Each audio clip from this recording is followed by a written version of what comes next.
Hello guys, BCCI এবং রাহুল দ্রাবিড় ঈশান কিষানের সাথে খেলা করছে।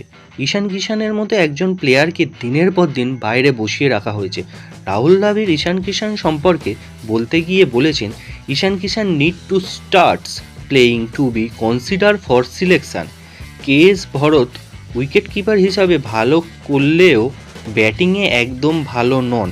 সেখানে ঈশান কিষান একজন ভালো অপশান ছিলেন, তার সত্ত্বেও তাকে বাইরে বসিয়ে রাখা হয়।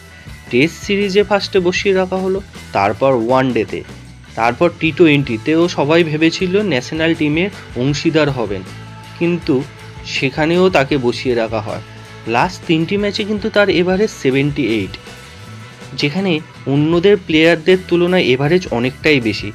ঈশান কিষানের বদলে মাল্টিপল অপশান এখন ভারতের কাছে আছে। KS Bharat, Wriddhiman Saha, KL Rahul, Rishabh Pant. Rishabh Pant 41 match খেলে 41 এভারেজ, কেএল রাহুলের 37 এভারেজ, ঋদ্ধিমান সাহার 23 এভারেজ, কেএস ভরত 56 ম্যাচ খেলে মাত্র 2263 রান করে। বড় প্রশ্ন হলো, আসন্ন টি-20তে ঈশান কিষানকে খেলানো হবে কি না?